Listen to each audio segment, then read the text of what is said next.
Good morning दोस्तों। Hello friends, मैं हूं गजेंद्र सिंह।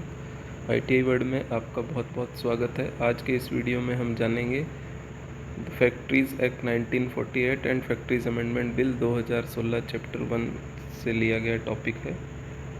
और आप सभी से रिक्वेस्ट है कि आप एंड तक बने रहें इस वीडियो में। अगर आपको पसंद आता है तो लाइक करें, ज़्यादा से ज़्यादा शेयर करें ताकि जो भी तैयारी कर रहा है जीआई की उसको फ़ायदा हो सके। चैनल पर नए हैं तो सब्सक्राइब करें और बेल आइकॉन को प्रेस करें, जिससे आपको education video time to time मिलती रहे। आपको कोई भी क्वेरी है तो कमेंट बॉक्स में लिख कर बताएं। तो चलिए आगे बढ़ते हैं, जानते हैं factories act 1948 and factories amendment bill 2016 के बारे में। आगे बढ़ने से पहले हम एक बार चैप्टर 1 सिलेबस के अकॉर्डिंग देख लेते हैं क्या क्या टॉपिक है इसमें। Safety precautions, first aid, fire fighting equipment, treatment of electric shocks, burns and cut, ये लिया गया है। Health safety and environment trade से। General procurement procedure, inspection of material, maintenance of store record and store keeping, ये सभी लिया गया है। वेयरहाउस या स्टोर एंड परचेज ट्रेड से। Method of communication skill, entrepreneurship, ये एम्प्लॉयबिलिटी स्किल सब्जेक्ट से है और जिसके बारे में आज हम जानेंगे factories act 1948 and factories amendment bill 2016। इसका हम डिटेल में डिस्कशन करेंगे। इसके अलावा चैप्टर फर्स्ट में आता है apprenticeship act, central apprenticeship council rule 1962, apprenticeship rules 1992, amendment of central apprenticeship rules 2015, apprenticeship amendment rule 2019 and NAPS, national apprenticeship promotion scheme. ये सारा अप्रेंटिसशिप से रिलेटेड है।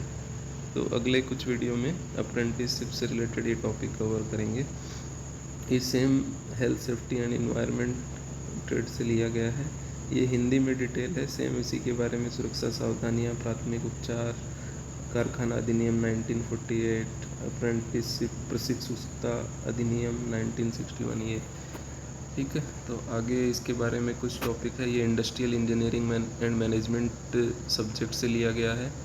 उसके बाद law of parallelogram of forces resultant of two और more forces, और इसके बाद principle of representation of different type of scale, graphic scale, isometric projection, orthographic projection, ये सारा लास्ट वाला टॉपिक लिया गया है। Mechanics, workshop calculation and engineering drawing जो सब्जेक्ट है इनसे लिया गया है। तो जो भी बीटेक से हैं, बीटेक में industrial engineering and management, mechanics, ये सारा आपके फर्स्ट सेमेस्टर में ही सारा कवर होता है। फर्स्ट सेमेस्टर या फर्स्ट ईयर में ही ये सभी टॉपिक्स दिए गए हैं। और आईटीआई से जो भी है इसमें येलो हाईलाइट करके बुक्स और ट्रेड्स लिखी गई है।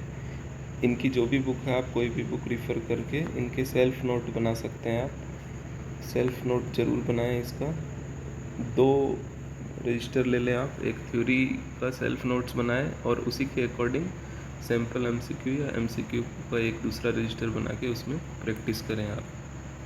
इसमें आप बुक्स की और ऑनलाइन हेल्प भी ले सकते हैं। तो चलिए हम आज के टॉपिक की तरफ बढ़ते हैं।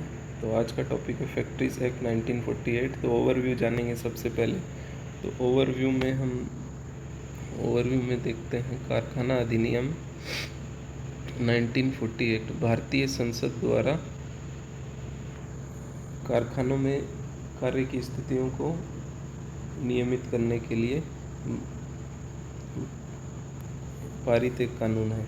अधिनियम का मुख्य उद्देश्य कारखाना श्रमिकों को स्वास्थ्य, सुरक्षा और कल्याण मीन्स हेल्थ, सेफ्टी और वेलफेयर को सुनिश्चित करना है। यह अधिनियम उन सभी कारखानों पर लागू होता है जिनमें 10 या अधिक श्रमिक कार्यरत है तथा जो बिजली के उपयोग से चलते हैं या खतरनाक प्रक्रियाएं अपनाते हैं। तो इसमें से MCQ आता है कि इसके 3 कौन कौन से प्रोविजंस है, स्वास्थ्य, सुरक्षा और कल्याण। और एक MCQ इससे बनता है कि कारखाना क्या है। तो इसमें काफ़ी ऑप्शन दिए रहते हैं जिसमें 10 या अधिक श्रमिक कार्यरत हो तथा वह बिजली के उपयोग से चलता हो। इस टाइप के कुछ ऑप्शंस रहेंगे। तो चलिए हम 3 प्रोविज़न के बारे में जानेंगे। एक्ट के प्रावधानों में निम्नलिखित प्रावधान है। तो ये जो 3 प्रोविज़न है, हेल्थ, सेफ्टी और वेलफेयर, बहुत इंपॉर्टेंट है। इसमें से जो ये बुलेट पॉइंट दिए गए हैं इनसे MCQs बनते हैं। तो सबसे पहले हम जानते हैं हेल्थ। हेल्थ के अंतर्गत आता है डेली सफाई, कारखानों में डेली सफाई होनी चाहिए। सेकंड है वीक में एक बार क्लीनिंग होनी चाहिए, वो भी जो कीटाणुनाशक होता है डिसइंफेक्टेंट के साथ में सफाई होनी चाहिए। 5 ईयर में एक बार रीपेंटिंग होना चाहिए दीवार, जो भी इंडस्ट्री है उसमें 5 साल में एक बार रीपेंटिंग रिनोवेशन करना ज़रूरी है। इसके आगे है minimum 14.2 metre cube space every worker के लिए न्यूनतम स्पेस होना चाहिए। और जहाँ भी 250 और 250 से ज़्यादा वर्कर कार्यरत है उसमें ड्रिंकिंग वाटर, अगर हॉट वेदर है तो ठंडा वाटर कूलर के साथ ड्रिंकिंग वाटर, पीने वाले पानी की व्यवस्था होनी चाहिए। साथ ही साथ उस टैंक पे लोकल लैंग्वेज में, अगर वहाँ की लोकल लैंग्वेज हिंदी है तो उस पर पीने वाला पानी लिखा होना चाहिए। अगर इंग्लिश है तो ड्रिंकिंग वाटर लिखा होना चाहिए। अगर पंजाबी या और कुछ है तो उस लैंग्वेज में लोकल जो वर्कर समझते हैं उससे रिलेटेड लिखा होना चाहिए। इसके अलावा इसके अंतर्गत हेल्थ प्रोविज़न, जो सुरक्षा प्रोविज़न है उसमें आता है ventilation, dust and fume, overcrowding, artificial humidification, toilet, थूकदान, स्पाइटून्स, ये सब हेल्थ प्रोविज़न के अंतर्गत आते हैं। अगर इस टाइप के कुछ पॉइंट दे के पूछे ये कौन से प्रोविज़न में आते हैं तो ये आपको ध्यान रखना है कि डस्टिंग है, आर्टिफिशियल ह्यूमिडिफिकेशन, AC वगैरह, टॉयलेट है, स्पाइटून है, ये सभी हेल्थ सेफ्टी प्रोविज़न के अंतर्गत आते हैं। तो फर्स्ट हेल्थ, आपने हेल्थ प्रोविज़न कंप्लीट कर लिया। इसमें एक्ट के अनुसार यह आवश्यक है। और एक इम्पोर्टेंट पॉइंट और है, मशीन गार्ड लगा होना चाहिए जो भी रोटरी मशीन्स है। और युवा व्यस्त बंद स्थानों में जो कवर्ड है खतरनाक मशीनों पे काम नहीं करेंगे। यंग जो है इनकी एज क्राइटेरिया अलग से दिया है, आप देख लेना नीचे। तो अब हम सेकंड पॉइंट में आते हैं, सेफ्टी प्रोविज़न में देखिए क्या क्या पॉइंट कवर होते हैं। मेन पॉइंट्स लिखे गए हैं इसमें जिससे कि MCQs आते हैं। फर्स्ट है वुमेन, औरतें, एंड यंग पर्सन। यंग की आप एज देख लेना, नीचे दी गई है। Are not allowed to clean machine in moving, चलती हुई रोटरी मशीन में कोई भी वुमेन, महिला और युवा व्यक्ति को परमिशन नहीं है साफ़ सफाई करने की। सेकंड है कि जो भी इलेक्ट्रिक ऑपरेटेड मशीन्स है वहाँ पे MCB यानी स्ट्राइकिंग गियर फ्यूज मस्ट है। सभी जो भी कारखाने हैं, जो भी रूम है वहाँ पे स्ट्राइकिंग गियर, फ्यूज या MCB होना चाहिए। थर्ड है women and children can't work in cotton ऑपलर, जो भी कपास मिल है इसमें महिलाएं और बच्चे काम नहीं कर सकते। नेक्स्ट है लिफ्ट और होइस्ट आपने देखा होगा, इनको 6 मंथ में एक बार जांच जरूर करवानी होगी। एक्सटर्नल पार्टी, थर्ड पार्टी होती है जो कि इनकी इंस्पेक्शन करके फिटनेस का टैग देती है। तो 6 मंथ में एक बार लिफ्ट और होइस्ट की जांच जरूरी है। नेक्स्ट है लिफ्टिंग मशीन, चेन, रोप, ये सब 12 मंथ में एक बार फिटनेस सर्टिफिकेट लेना होता है थर्ड पार्टी से। इनको चेक करेंगे, कोई कट, डैमेज या अगले 1 साल तक चलने लायक है नहीं, सभी कुछ चेक करके वो फिटनेस सर्टिफिकेट जारी करते हैं। तो ये मैंडेटरी है। ये जो थर्ड पार्टी होती हैं सेंटर और स्टेट से ऑथराइज होती है। नेक्स्ट है इलेक्ट्रिक लाइट, जो 20 वोल्ट्स होते हैं, विदाउट सेफ्टी डिवाइस आप यूज़ नहीं कर सकते। और ये इम्पोर्टेंट पॉइंट है, 1000 या 1000 से ज़्यादा श्रमिक अगर कार्यरत है तो सुरक्षा अधिकारी, सेफ्टी ऑफिसर होना मैंडेटरी है। ये सारे सेफ्टी प्रोविजंस बुलेट पॉइंट्स हैं, इम्पोर्टेंट है काफ़ी। आगे बढ़ते हैं। इसी में नेक्स्ट है, इसी के अंतर्गत आता है fire, excessive wait, fencing, ETC, ये सभी सेफ्टी प्रोविज़न के अंतर्गत ही आते हैं। इससे रिलेटेड अगर क्वेश्चन आता है कोई भी तो ये सब इसी सेफ्टी प्रोविज़न्स के अंतर्गत आते हैं। लास्ट देखिए, अधिनियम के अनुसार कारखाने को साफ सुथरा रखना आवश्यक है तथा उनमें पर्याप्त प्रकाश, वायु और संचार की व्यवस्था होनी चाहिए। तो अब हम लास्ट प्रोविज़न देखते हैं, इसका थर्ड। इसमें भी बुलेट पॉइंट्स दिए गए हैं, इन्हीं से MCQs आते हैं। लास्ट है वेलफेयर, कल्याण। तो इसमें देखिए 150 या 150 से ज़्यादा वर्कर कार्यरत है तो फर्स्ट एड बॉक्स मैंडेटरी है, फर्स्ट एड बॉक्स होना चाहिए। उससे कम में भी हो सकता है 150 से, लेकिन 150 से फैक्ट्रीज़ एक्ट की तरफ से मैंडेटरी है। और इसमें जो फर्स्ट एड यूज़ होता है उसमें फर्स्ट एड बॉक्स का प्रमाण पत्र होना चाहिए। ठीक है। नेक्स्ट है 500 और उससे ज़्यादा वर्कर है तो एम्बुलेंस होनी चाहिए, चिकित्सा की व्यवस्था होनी चाहिए। 250 या उससे ज़्यादा वर्कर है तो कैंटीन की फैसिलिटी होनी चाहिए। 150 से ज़्यादा वर्कर है किसी भी फैक्ट्री या इंडस्ट्री में तो रेस्ट रूम, लंच रूम होना चाहिए खाना खाने के लिए। 5 घंटे में जैसे हाफ एन आवर, आधे घंटे का रेस्ट मैंडेटरी है तो रेस्ट रूम होना चाहिए। 30 से ज़्यादा वुमेंस है तो क्रेचेज रूम होना चाहिए। जैसे कुछ वुमेंस के बच्चे भी होते हैं, छोटे बच्चे होते हैं तो उनके लिए क्रेचेज रूम्स बने होते हैं। तो ये 30 से ज़्यादा अगर किसी भी फैक्ट्री में कार्यरत है तो क्रेचेज होने चाहिए और उसमें ट्रेंड वुमेन भी होनी चाहिए जो कि इन बच्चों की देखभाल कर सके। 500 या उससे ज़्यादा अगर वर्कर है फैक्ट्री में तो वेलफेयर ऑफिसर होना मैंडेटरी है। और वॉशिंग फैसिलिटीज़ वगैरह ये वेलफेयर या कल्याण प्रोविज़न के अंतर्गत आती है। तो ये सारे इम्पोर्टेंट पॉइंट है इसमें। और इस अधिनियम के अनुसार कारखानों को धुलाई सुविधाएं, प्राथमिक चिकित्सा उपकरण, भंडारण और बैठने की जगह, आश्चर्य, शौचालय और भोजन कक्ष उपलब्ध कराने होते हैं। तो ये सारे वेलफेयर ऑफिस के अंतर्गत आते हैं। ये सभी बहुत इम्पोर्टेंट है। तो चलिए हम आगे बढ़ते हैं। तीनों प्रोविज़न हमने कंप्लीट कर लिए हैं। इसके आगे है कार्य के घंटे। तो कार्य के घंटे से भी कुछ क्वेश्चन बनते हैं। तो देखिए, जो फैक्ट्रीज एक्ट 1948 है इसमें कार्य प्रति वीक, सप्ताह में 48 घंटे तक ही कोई वर्कर काम कर सकता है और प्रतिदिन ओवर टाइम 9 घंटों से अधिक नहीं किया जा सकता। मैक्सिमम जैसे 8 घंटे डेली होते हैं और 9 घंटों से ज़्यादा आप नहीं कर सकते। इसमें दंड का प्रावधान भी है, पेनल्टी होती है।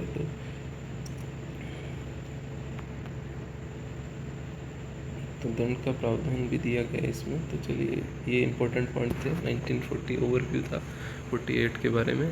अब देखते हैं फैक्ट्रीज अमेंडमेंट बिल 2016। तो फैक्ट्रीज अमेंडमेंट बिल 2016 में ये श्रम एवं रोजगार मंत्री श्री बंडारू दत्तात्रेय द्वारा 10 अगस्त 2016 लोकसभा में पेश किया गया था। यह विधेयक 1948 जो एक्ट है उसमें संशोधन करता है। इसमें मेन क्या संशोधन किया गया है वो देखेंगे हम। तो इसमें देखिए, इसमें भी सेफ्टी, कल्याण और स्वास्थ्य जो 3 प्रोविज़न थे उनको ही ये विनियमित करता है। और मेन है इसमें क्या चेंजेस आए थे वो है, यह विधेयक काम की जो ओवर टाइम है घंटों से संबंधित प्रावधानों में संशोधन करता है। और विभिन्न मामलों में नियम बनाने की शक्ति भी इसमें अमेंडमेंट किया गया है। अधिनियम राज्य सरकार को कई मामलों में नियम बनाने की अनुमति देता है, जिसमें डबल रोजगार है, जैसे दोहरा रोजगार, कारखाने के रजिस्टर में शामिल किए जाने वाले वयस्क एडल्ट व्यक्तियों का विवरण, कुछ श्रमिकों को छूट से संबंधित शर्तें आदि शामिल विधेयक केंद्र सरकार को भी कुछ नियम शक्ति देता है, नियम बनाने की शक्ति देता है। तो इसमें मेन है कि ओवर टाइम के घंटों में संबंधित जो प्रावधान थे उनमें संशोधन किया गया है। इसके साथ ही साथ कुछ स्टेट और सेंटर, मतलब राज्य सरकार और जो केंद्र सरकार है, दोनों को कुछ नियम में बनाने की शक्ति देता है। इस पे भी ऑब्जेक्टिव क्वेश्चन बनता है। तो श्रमिकों को छूट देने के लिए नियम बनाने की शक्तियाँ, इसमें इस एक्ट के अंतर्गत राज्य सरकार निम्नलिखित नियम बना सकती है। पहला है मैनेजमेंट, प्रबंधन या गोपनीय पदों पर आसीन व्यक्तियों को वो डिफाइन कर सकती है, परिभाषित कर सकती है। सेकंड है कुछ प्रकार के वयस्क श्रमिकों, अडल्ट श्रमिक जो होते हैं, जैसे कि तत्काल मरम्मत के लिए नियुक्त जो श्रमिक है को निश्चित कार्य घंटों, विश्राम की अवधि आदि में छूट देना। इनको कम ज़्यादा कर सकती है। उनके जो निश्चित घंटे हैं, जैसे 8 घंटे या वीक में 48 घंटे से ज़्यादा नहीं होने चाहिए, ये सब में कम ज़्यादा करने का उनको पावर है। विधेयक केंद्र और राज्य सरकार दोनों को नियम में बनाने की शक्तियाँ देता है। नेक्स्ट है 1 तिमाही में ओवर टाइम काम के घंटे। तो ये इम्पोर्टेंट है। इसमें क्या हुआ, 50 घंटे से अधिक नहीं होना चाहिए था 1 तिमाही में ओवर टाइम पहले, जिसको ये विधेयक सीमा बढ़ाकर 100 घंटे तक करता है। इस संबंध में नियम केंद्र सरकार द्वारा और राज्य सरकार द्वारा भी निर्धारित किए जा सकते हैं। फर्स्ट ये हो गया। सेकंड है, फैक्ट्री में अगर काम का बहुत ज़्यादा है, ओवर टाइम घंटों को, तो इसमें क्या किया कि ये काम का बहुत ज़्यादा, इसमें मैक्सिमम 75 घंटे थे पहले। तो किसी फैक्ट्री में अगर काम का बोझ असाधारण है तो जो तिमाही में ओवर टाइम 75 घंटे तक था, उसको और बढ़ा के इसको 115 घंटे तक करने की अनुमति देता है। ये पावर भी राज्य और केंद्र सरकार दोनों के पास है।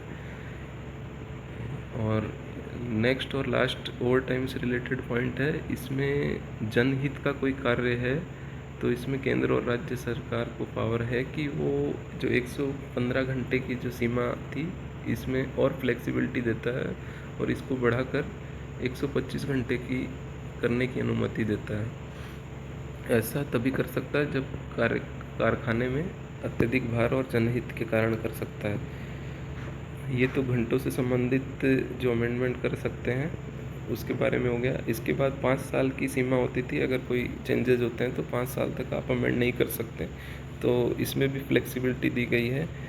इस अमेंडमेंट के तहत बनाए गए नियमों में 5 साल की सीमा को हटाया गया है, जिससे कारखाने के संचालन को विनियमित करने में अधिक फ्लेक्सिबिलिटी, लचीलापन मिलता है। ठीक है। नेक्स्ट है छूट। विधेयक केंद्र या राज्य सरकार को तत्काल मरम्मत या अन्य असाधारण परिस्थितियों के मामले में कुछ वयस्क श्रमिकों को निश्चित घंटे और जो रेस्ट की टाइम दिया जाता है उसमें छूट देने की अनुमति देता है। रेस्ट का टाइम 5 घंटों में हाफ एन आवर देना मैंडेटरी होता है। तो कुल मिलाकर जो फैक्ट्रीज अमेंडमेंट विधेयक एक्ट 2016 का उद्देश्य श्रमिकों की सुरक्षा, स्वास्थ्य, कल्याण सुनिश्चित करते हुए कारखानों को अपने संचालन के प्रबंधन में अधिक लचीलापन, फ्लेक्सिबिलिटी प्रदान करना है। तो ये इम्पोर्टेंट पॉइंट्स, ये ओवरव्यू हो गया फैक्ट्रीज एक्ट अमेंडमेंट बिल 2016 के बारे में। अब कुछ महत्वपूर्ण पॉइंट्स दिए गए हैं दोनों को मिला के, फैक्ट्रीज एक्ट 1948 और फैक्ट्रीज अमेंडमेंट बिल 2016 से जुड़े कुछ महत्वपूर्ण प्रावधान हैं। तो फैक्ट्रीज एक्ट 1948 जो लागू किया गया 1948 में बना, पर ये लागू हुआ है 1 अप्रैल 1949 से। तो ये इम्पोर्टेंट डेट है, इसको आप याद रखें। इसमें कुछ बुलेट पॉइंट इंग्लिश में भी दिए गए हैं, तो मैं इसको ट्रांसलेट कर देता हूँ। आप जो ITI से हैं उनकी हिंदी में ही होती है पढ़ाई, और जो BTech डिप्लोमा है उनमें कुछ इंग्लिश भी रहता है। तो देखिए, नेक्स्ट पॉइंट है, जो फैक्ट्रीज एक्ट 1948 है वो कॉन्स्टिट्यूशन की एंट्री नंबर 36 लिस्ट 3 में से लिया गया। लिस्ट 3 कॉन्स्टिट्यूशन एंट्री नंबर 36 में ये अप्लीकेबिलिटी, ये लागू होता है सभी कंप्लीट पूरे इंडिया में, होल इंडिया में, including J&K, Jammu and Kashmir और इंडिया, कंप्लीट लागू होता है। और ये इंपॉर्टेंट पॉइंट है। फैक्ट्री मीन्स फैक्ट्री, कारखाना क्या है, ये पूछा जाता है क्वेश्चन। तो इसमें डिफरेंट टाइप, अलग अलग टाइप से आंसर्स दिए रहते हैं। तो ये देखिए, 10 और मोर वर्कर, 10 या 10 से ज़्यादा वर्कर लास्ट 12 मंथ्स में, जो कारखाना पावर से, बिजली से चलने वाला है, उसमें 10 या 10 से ज़्यादा वर्कर लास्ट 12 मंथ में कार्यरत है, तो वो फैक्ट्रीज कहलाती है। इसके अलावा 20 या 20 से ज़्यादा वर्कर लास्ट 12 मंथ में कार्यरत है, जो फैक्ट्री बिना पावर के चलती है, विदाउट एड ऑफ पावर, बिना बिजली के, जैसे कुछ चलने वाली फैक्ट्रियाँ हैं जिसमें बिजली की आवश्यकता नहीं है, तो उसमें 20 या 20 से ज़्यादा वर्कर लास्ट 12 मंथ में हों, तभी वो फैक्ट्री कहलाती है। नॉट ए फैक्ट्री, फैक्ट्री क्या नहीं है, तो उसमें देखिए ये अगर ऑप्शंस रहते हैं, आर्म फोर्सेस की मोबाइल यूनिट्स जो होती हैं वो फैक्ट्री नहीं होती है। Railway running set, railway running के लिए कुछ सेट्स बने होते हैं जिसमें मेंटेनेंस वगैरह, परमानेंट नहीं, कुछ बीच में रेलवे रनिंग सेट होते हैं, वो नहीं है। माइंस जो है, होटल, रेस्टोरेंट, ईटिंग प्लेस, ये सब फैक्ट्रीज के अंतर्गत नहीं आते हैं, तो उनमें ये 1948 और अमेंडमेंट 2016 वाले रूल्स इन पर लागू नहीं होंगे।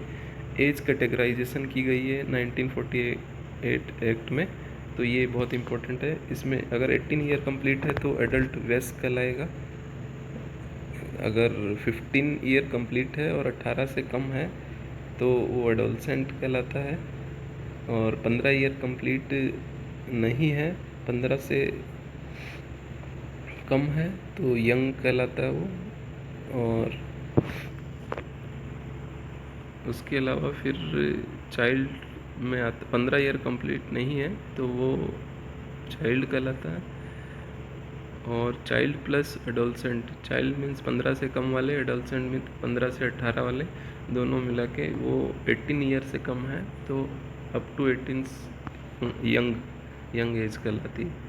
तो मेनली इसमें अडल्ट वयस्क की एज पूछी जाती है, 18 ईयर जो रहती है। ठीक है, नेक्स्ट है HRTS प्रोसेस। ये शेड्यूल फर्स्ट में आते हैं HRTS प्रोसेस। HRTS प्रोसेस वाली कुछ इंडस्ट्रीज होते हैं जैसे केमिकल फैक्ट्रीज वगैरह, तो इसमें कुछ स्पेशल केयर की रिक्वायर्ड होती है। तो ये कौन से शेड्यूल में आता है ये पूछा जाता है, HRTS process. Next manufacturing process, इसमें क्या क्या आता है जैसे making, washing, cleaning, pumping, construction, cold storage, book binding, ये सभी मैन्युफैक्चरिंग प्रोसेस में है। अभी इंस्पेक्टर के बारे में बताया गया है।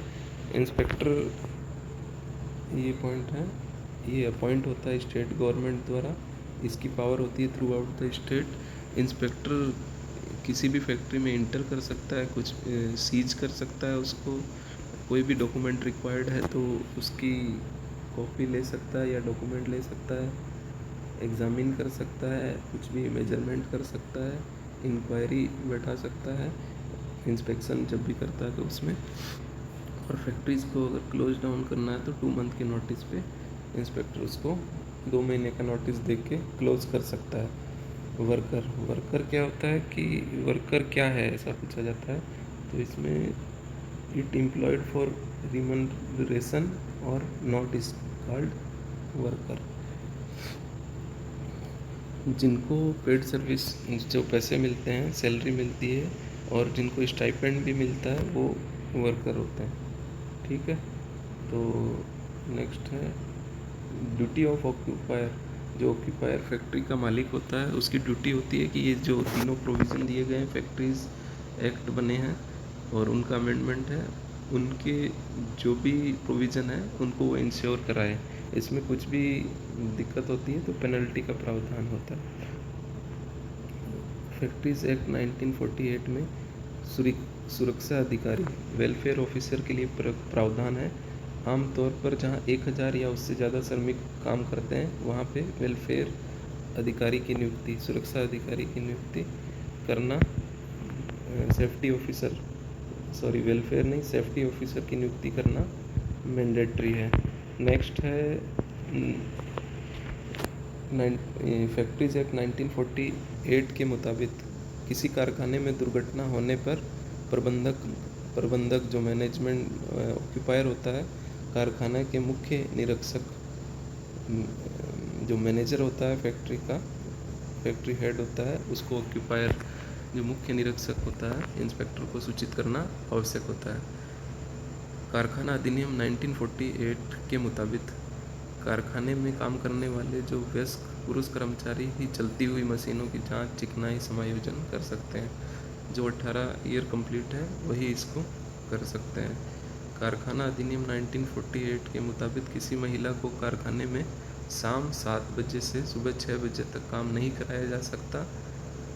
वो केवल सुबह 6 बजे से शाम 7 बजे तक ही काम करने के लिए अलाउ है।